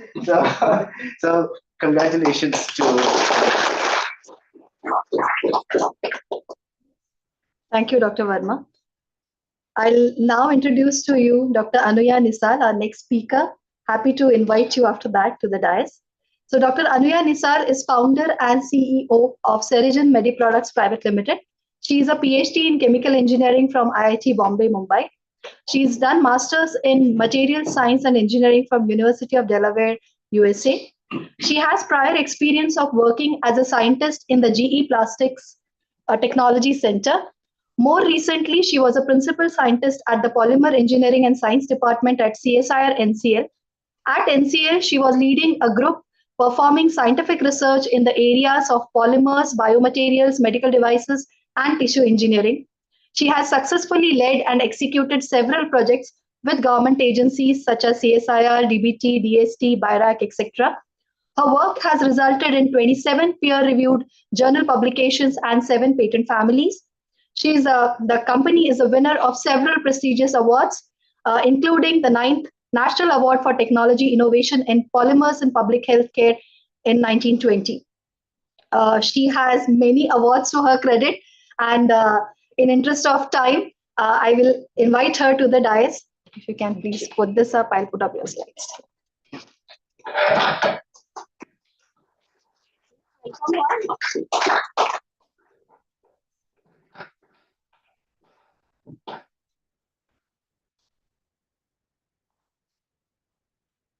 Good evening, everyone. Yeah, share it again. Yeah. Good evening, everyone. First of all, thanks a lot to the team at Venture Center and ABLE for recognizing the efforts of Serigen in the biotech space. It's absolutely an honor and privilege to be among some of the visionary leaders in the biotech space that we have always looked up to. So unlike like everyone knows what Enzene does, and I'd like to just tell you briefly, and in the interest of the audience, tell you what we do at Serigen. So Seri in Latin means silk, anything that is lustrous, shiny, and it is so it's a Latin word for the word silk, and we use this to regenerate tissues. So that's where the company derives the name Serigen. And what I mean by tissue regeneration is basically it is what we develop is a material that can be implanted in a patient's body, helps to repair or regenerate your organs and tissues so that the patient can recover from the illness, disease, or the injury. You want to use slide? Yeah. Yes, so this is basically our core technology. We do not make molecules. We use a molecule that has evolved and has been perfected by an organism that is silkworm. So silkworm actually spins a cocoon around itself, and this is the same silk that we use in our textile industry. It is a material that even the doctors know, so it has a huge clinical history. The same silk thread, apart from its use in textiles, can also be used to stitch wounds. Johnson & Johnson was the first company to launch a sterile silk suture used in the market way back in 1880s. So it's a material that has a very long history of safe medical use. What changed in the early 90s was an ability to dissolve the silk thread and make a solution out of silk. And this is where we as academicians and as chemical engineers got excited about it. What we do at Serigen is we use the silk solution and convert it into various three-dimensional shapes. So we can make it into microparticles, we can make it into blocks, we can make it into pellets, and we can make it into films, right? We can very precisely control the hardness of the block. We can make it as hard as your bone. We can make it soft like cartilage. We can control porosities from 40% to 90%. We can have different pore sizes. And most importantly, we can tune the rate at which it dissolves in the body. So when you implant something in your body, you want the rate at which it is dissolving to be the rate at which the new tissue is forming. And that is where the success of tissue regeneration lies. And with silk, we can actually tune this from few weeks, that is a month or so, to about close to 2 years. So there's no other natural material platform or even a synthetic platform with a single material by just controlling the crystallinity that you can achieve this range, right? So that makes silk very interesting. Our technology is actually protected by patents. We have a family of 4 patents. 2 of them have already been granted in India, US, Europe, Japan. We've also published this work in several different international peer-reviewed journal publications, right? And because of this versatility of silk that I spoke about, its rate of degradation, the hardness, the mechanical strength, it is a material that can be used in various tissue regeneration applications. It's a platform that is very powerful and versatile. So at Serigen, we have leveraged this to cater to various products in medtech. Our flagship product is 𝗘𝗃𝗲𝗃, which is a material that can be used to fill defects in the bone. So basically, if you have cavity due to an accident or due to an infection or due to bone cancer, an orthopedic surgeon can use this material to fill up the cavity. Compared to all the leading global products, we have shown 2 times better bone repair parameters. We are the world's first company to successfully do a clinical trial to show that 𝗘𝗃𝗲𝗃 can help in bone repair, silk can be used in bone repair. No, we've done a clinical trial where the patients have seen excellent new bone formation, no complaints from surgeons or patients. And we are in the stage of doing the second phase clinical trial, post which we can launch it in the Indian market next year. And just like we're using silk for hard tissue like bone, we can also use it for soft tissue. Here, our first target market is in breast cancer. We have a third product, which we've already launched in the Indian market. This is a specialized advanced wound care dressing, which has shown excellent clinical outcomes in diabetic wounds, second-degree burns, bed sores. So non-healing persistent wounds is where we are seeing most benefit. And we're already selling this in Pune, Mumbai, and expanding to southern as well as northern India soon. So this is our vision. We are driven by the mission to invent, manufacture, and sell clinician-trusted products in tissue repair. Our current focus is on silk, but more specifically on natural polymer platforms eventually. To cater to this vision, we have also set up our own manufacturing facility, which is right here in Pune. When we started our journey in Venture Center, it's always a pleasure to come back here and acknowledge where we have come from. We graduated from Venture Center in 2020. This is our facility now, which is certified by Government of India approvals for selling, manufacture, and selling the wound care product. The facility also has permissions or license to manufacture 𝗘𝗃𝗲𝗃, which is our implantable product, but we also continue to use Venture Center clean room facilities for our production as well. And we are also ISO 13485 certified, which is basically a global medical device quality standard. So Serigen is actually led by 3 of us. Not many of you know Dr. 𝗘𝗃𝗲𝗃 is also a co-founder of Serigen. And Dr. Swati, who's also here in the audience, is a co-founder with us. And while 𝗘𝗃𝗲𝗃 and I are mainly chemical engineers by training, we have worked in the space of medical devices. Dr. 𝗘𝗃𝗲𝗃 has also licensed medical devices in the past to companies like Zimmer, and it's implanted in several patients globally. Swati has the complementary skill sets from life science domain. And as Dr. Himanshu rightly mentioned, it is the team of passionate people who have been committed to taking the product from the lab to the market. So Serigen is actually a spin-off company of CSIR National Chemical Laboratory. So it was in a lab at NCL where we started this and translated it into a spin-off company a few years ago. And we've now come to this stage where we are at one product is already in the market and the second one is in advanced stage of clinical trials. Right? As Dr. 𝗃𝗏𝗏 mentioned, in a startup journey, I think for us, there is a new challenge every day and there's a new learning every day. But the journey is extremely enriching and it's been very rewarding in that sense. So we've also been recognized for a lot of international as well as awards. So yeah, that's what it is. Thank you so much for sharing your journey to market. Yeah.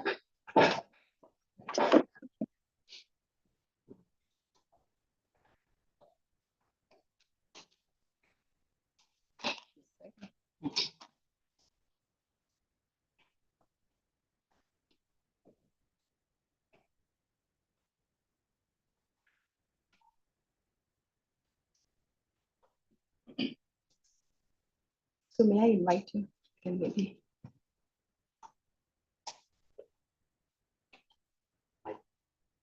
Mic. Sure. Yeah, Niruta, can you see the screen? Can see. Yeah, sure.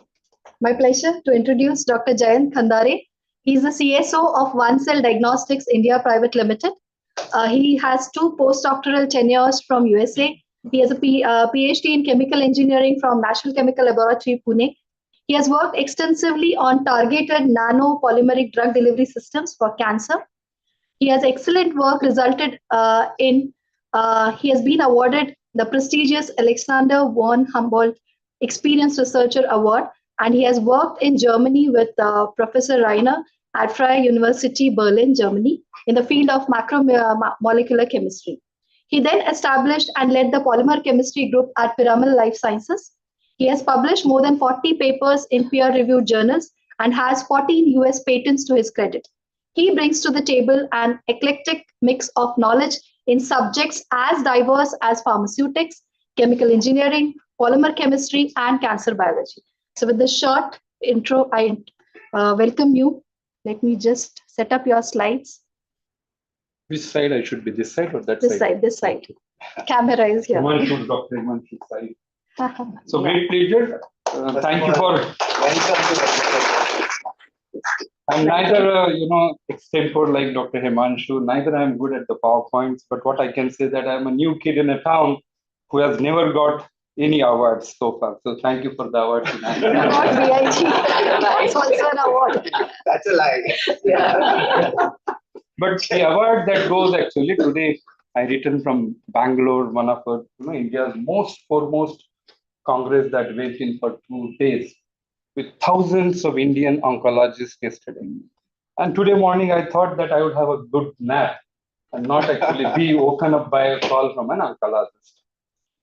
So this oncologist from Hyderabad calls me while I was actually brushing at 9:02, missed call. And he said, 𝗘𝗃𝗃, I would like to talk to you. It's a very serious case that actually most of the labs in Bangalore has actually failed to detect this patient. And the mind game starts, why this call, right? The innovation that award is being felicitated for is a service to actually a doctor that goes to the patient. So he says that, this patient is 61 years, male, high-grade dysplastic lesion. 𝗘𝗃𝗃, you did a test. There were actually Oncodiscover circulating tumor cells as negative, no cells detected. But what I'm intrigued is that this patient has genomic alterations which are absolutely never been seen. And remember that this patient is BRCA2 negative. What do I do? Variant of allele frequency is very high. And I said, my God, this is a very complex case because journey started with material science, and today woken up with actually a real case scenario where oncologists want my help because he has an impression or there is an perception that probably 𝗘𝗃𝗃 will be able to give an answer. And remember, I'm a rigorous material science chemist. And our experiences, and I think Actorius doesn't mean anything if you do not solve, oncologist that you stand yesterday in Fortis Hospital, talks or into podium presentations or even today in the morning. So don't innovate if you really are not ready to take oncologist call. So I'd like to mention a journey of actually, what is that we do it. And this is very important statement that what we do. Assumingly, there are going to be patients and the incidences of cancers are rising, and there are no reasons to stop them. But we feel that actually a gap that what we fulfill is to know that it's most painful if a cancer relapse. And the dogma in oncology, whether we discover biosimilars or not, is that a cancer relapse is actually very, very dangerous if not caught in a time. And how do we do it? So next slide. So we are here, and our journey was incomplete if I would not have walked in NCL for PhD. If I had not actually walked into NCL Venture Center, and as the statement says that where fools do not enter, and in fools enter where actually the intelligent people trade off. And that's what we tried it. We are fools to actually understand when we walked into the journey, and I think 2019 or so, we got India's first medical device actually validated in this country to detect the cancers. And it took about 8 years for our 2013 to 2019 to bring India's, affordable, accessible, sensitive, very, very most accurate technology in the world today. Today, I stand here actually 8,000 patients data from India, Bangladesh, Europe, etc. Real world, situations where we step forward, we pedal onto the last gear, and we every day challenge doctors, stating that their patients are not disease-free. They might be governors, they might be very, very important patients. So there are guidelines-driven therapies. And the most gap is that, the patients are called as a disease-free or they are cured, but our technology, circulating tumor cells or cell-free fragment, can detect actually whether patient is disease-free or not. And when we challenge that disease-free status based on the guidelines, we dig up and state that, the migration of a disease from extravasation to invasion has gone from colorectal cancer to liver cancer. So we are breaking the guidelines. We are actually stepping ahead of actually what the guidelines have been stating. And that's how actually we are finally justifying that, yes, we are supposed to have a simple blood test, which is not simple, because this is the most challenging innovation in the field of material science in accounting those rare cells, which are actually in a low abundance, 1 cell in billion, and 1 circulating tumor cells in a blood exemplifies the worst outcome associated with a lesser progression-free survival and overall survival. Next slide, please. The test that the challenge we took, can we do this in 4.5 hours? Over turnaround time, about 12 days today. $2,600 against $100 today cost. Functional assays which can actually detect the cells, not only with the cytokeratin as an expression, but we could see EGFR, HER2, or programmed with ligand as a functional assay. And no company in the world can do this at $100 and in 4.5 hours. So thanks to Venture Center in delivering that. I think we can have a lot of approach. Smita, you need to correct maybe 150 papers, okay, today. Most of them now 50 plus impact factor. It doesn't mean anything unless finally you cross these regulatory hurdles when there was no regulatory guidelines in this country. So breaking a glass ceiling, and then only that I think Dr. Cyrus mentioned that can able help him. So today I think accomplishment is to sit with those expertise who have actually done something great. And it gives me a fear that if this regulatory pathway was incomplete, the association of failure as a startup is very, very detrimental. Thanks, we survived it. Next slide, please. So we are first in class, indigenously developed, first technology tool that made available. And today, as I mentioned, we'll be also setting up our lab in February in Sunnyvale. So I'm sure that able conference, what I see ASCO, I'll be there in June. And I'm very glad if they will actually invite me and makes me suitable to, represent India, or represent itself. It's a simple blood test. You need 1.5 ml, and we can do this in the shortest time. I think as a scientist, you can design materials which has very important capabilities. It can bring physicochemical or biological traits which can capture cells, and you can have all the sorts of licenses. We know that regulatory is important. Quality management systems like 13485, as Dr. Anwar mentioned, and it's possible. What's not possible? Next slide, please. This kind of innovations that goes into the next generation. Today, OncoMonitor is a test which is combined with cell-free DNA fragment or tumor DNA fragment, 1 fragment per 1 ml, which will indicate whether patient's localized tumor has been taken place or not. Assumption of curative intent by a surgeons that they are the best surgeon. And I feel very sorry to say that I have made fantastic surgeons and oncologists stating that they are the best on the earth, be it from Hinduja, Jaslow. But when we challenge that the curative intent, especially in breast cancer or colorectal cancer, 70% of patients will come back. And they don't probably know it. So today the test like OncoMonitor, which is very, very easy available, world's first test which combines cell-free DNA and circulating tumor cells, which can longitudinally monitor patient whether they have localized or they have a metastatic disease. What cost? Around $1,700 to almost $150. Next slide, please.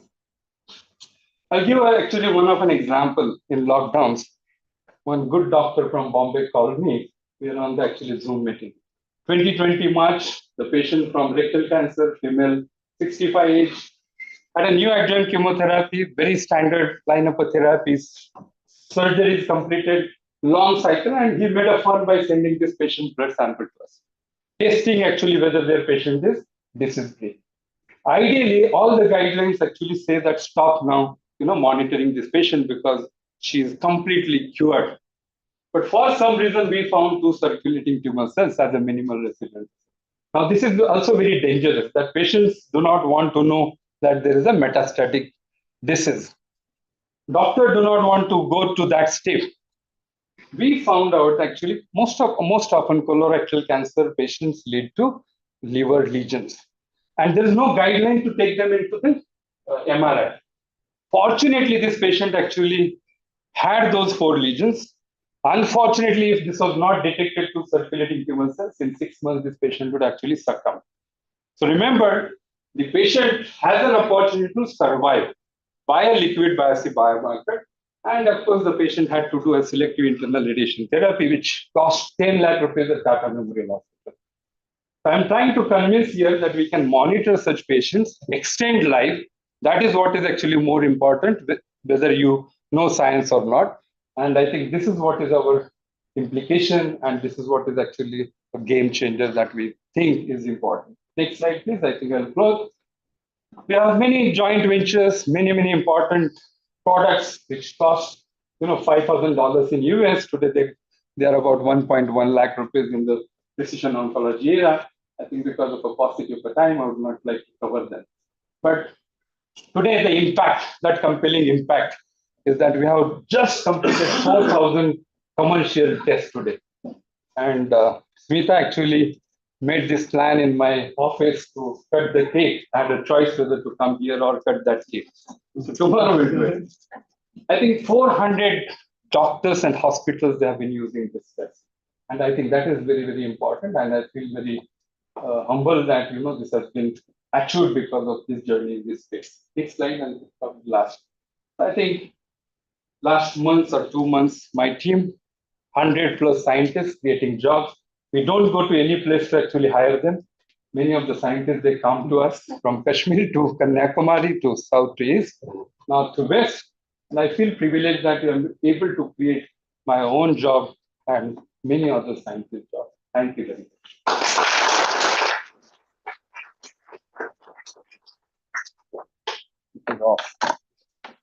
Thank you so much, Dr. Kandare. And so right time, we are rewarding you. You can do the cake cutting tomorrow, but today we have something for you here. Yeah. So that brings us to the end of all the lectures here. Now the time to celebrate. So may I request our team members to be ready, and I request Dr. Premnath, Dr. Chirmule, and Mr. Suresh to please come on the dais for the felicitations. Yeah, I'm just putting up the new one.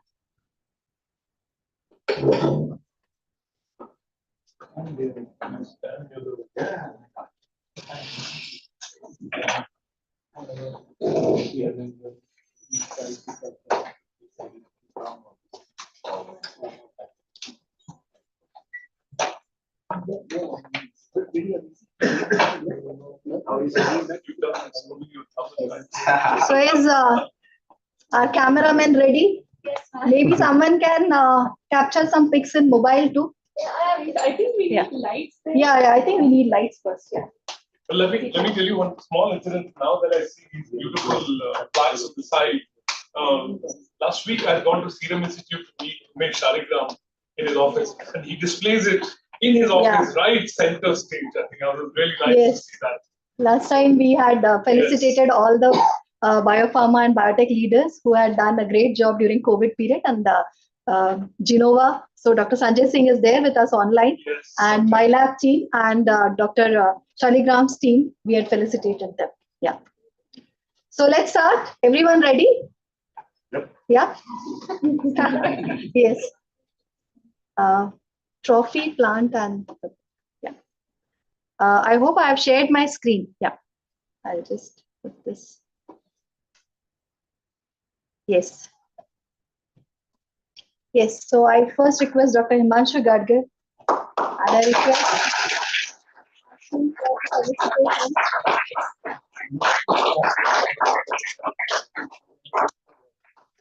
And if we can capture this also, because it's him as well as the whole team of Enzene. So we salute you for your outstanding contribution in the Pune's biotech innovation.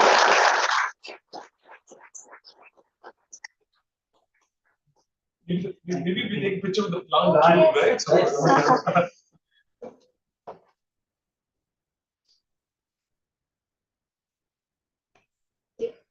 thank you. Thank you. As I said, if all goes well, one day we'll have a Hall of Fame here. Yes.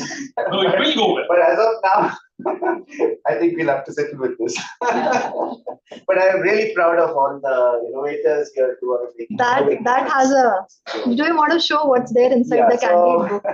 Yeah. Okay, so this is a copy of a recent book called Candid, reflecting the spirit of our entrepreneurs. Yeah, can do and did it. Right. So this is written by a journalist called N. Ramakrishnan. Features 15 stories of entrepreneurs from our venture center ecosystem, who are all science-based entrepreneurs. And of course, there is also a nice calendar out here, Center for Biopharma Analysis, which is featuring our biopharma analysis as well. So thank you very much. I'm so happy to have you here as well. Thank you. Next, I request Dr. Kataria, and I request all of you to kindly felicitate him.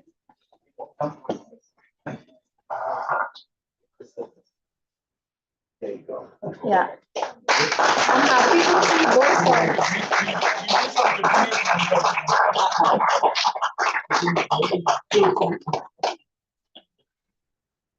So both Lupin and Enzene together have been instrumental in launching the cetuximab, an important molecule. Yeah, and we are glad both of you all are here. Thank you. Audience is not clapping. We have an IT stand after this. So yeah, sure. Next, I request Dr. Mahesh Verma to kindly represent Dr. Parul.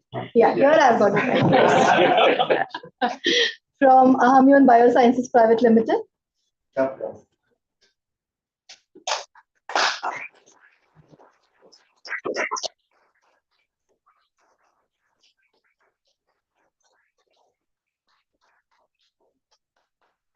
We're of course all rooting for companies like Ahammune. Yeah. We do need drug discovery also happening in India, right? And hopefully we'll do that in the biologics area as well. Yes. Thank you, Dr. Verma. I request Dr. Anuya Nisar. I request our guest to felicitate. Yeah, Dr. Swati, please join. And Dr. Premnath, which side you want to be? Please, please. I think here. Yeah. So Premnath is giving. No, I think I just leave it. These are both ends.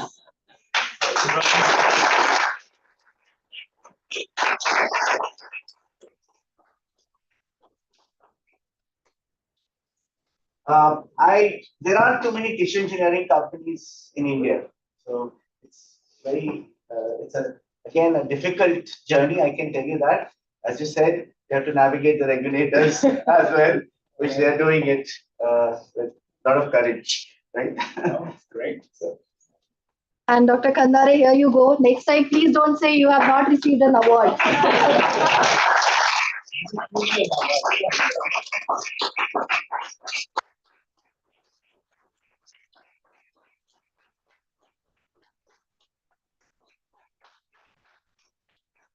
So,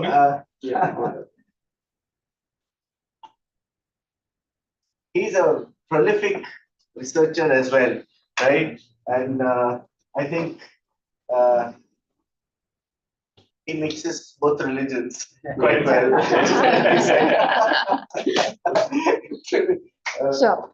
He's at NCL and he's here at Venture Center. I request Dr. Premnath to kindly felicitate Mr. Suresh and then Dr. 𝗘𝗵𝗆𝗏. Yeah. For the next award, next set of awards, 𝗘𝗵𝗆𝗏, there is a new third hand grafted note to carry 3 items.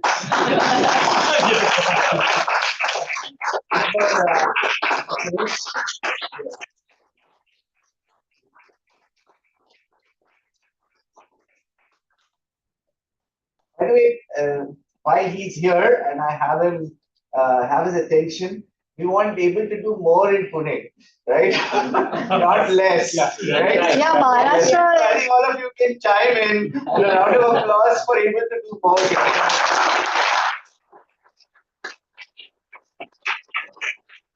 Yes, Last time during the COVID event, I made it a point to point out that the largest biotech cluster in India is in the West Zone, right? And the largest biotech company in India is in Pune. The largest industrial biotech company is in Pune. So I think we need to do more.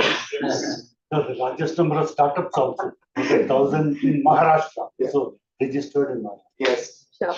So Karnataka's number 2. So I think we do more here. Dr. 𝗘𝗵𝗆𝗏, loyalties to Pune or to Bangalore? I don't know.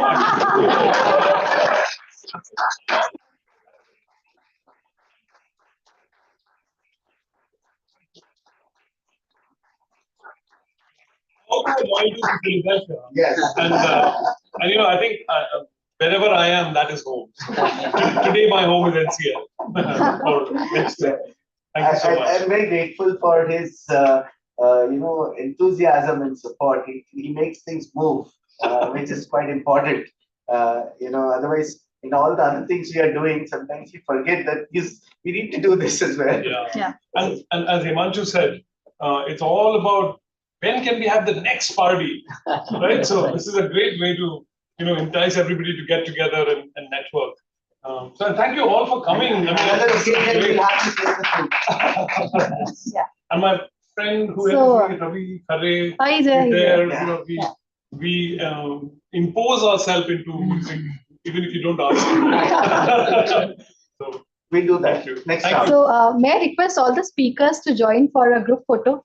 Dr. Manisha Premnath also. Yeah. And request all our online participants also to switch on their videos, so we can have a group pic with them also. And then we'll switch this off and have one more. So thank you once again to all. Yeah.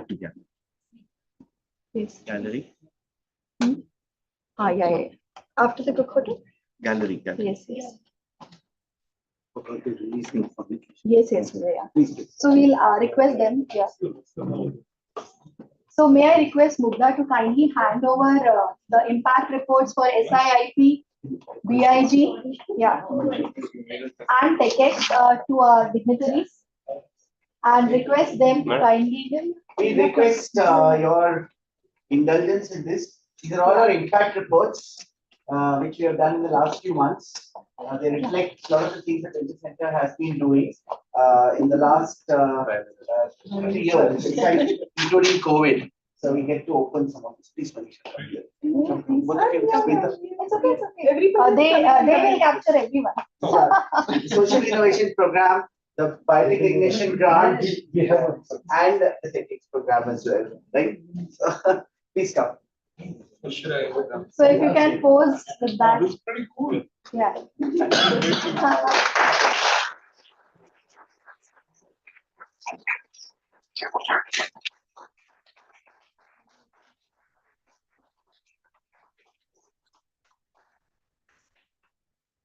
Congratulations. Yeah, we hope to now put it out there. Have we got a good we photo? think it should be opened by innovators and entrepreneurs, and not necessarily only government departments. So thank you very much. Thank you. So I think we'll have to. Did you get a picture? No. Yeah. Now we need to look at her. Okay. Thank you. Thank you so much. Thank you to all our lovely audience over here and those who have joined us online. Thank you very much to all our speakers for sparing their valuable time and joining us. We'll now, without wasting any time, head towards the exhibition area for the high tea. Can I just take 1 minute, sir? Yeah, please. On 6th, there is a talk by Dr. Ashley Stevens from Boston. He's actually an expert in tech commercialization, was a head of tech transfer at the Boston University Medical School, and also the president of the US Association for University Technology Managers. He's going to talk about what's called the triple helix model of innovation that worked in the US. Lessons from that for Pune, and also he has experience in looking at it in developing countries, in Chile and in India, and what doesn't work and what works is something that he's going to talk about. The triple helix refers to basically the government, academia, and industry working together to build clusters like the biopharma cluster that has emerged in the Boston area. It should be an interesting opportunity, and some of you will find it interesting. Join in. It is again with Able that will be running that event. We're happy to have him here.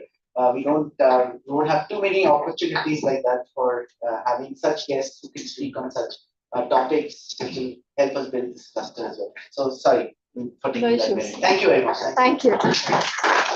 A small request to all our participants, that QR code which is at over there just behind Mugdha, that's our feedback form QR code. If you all can please sign up and provide your valuable feedback.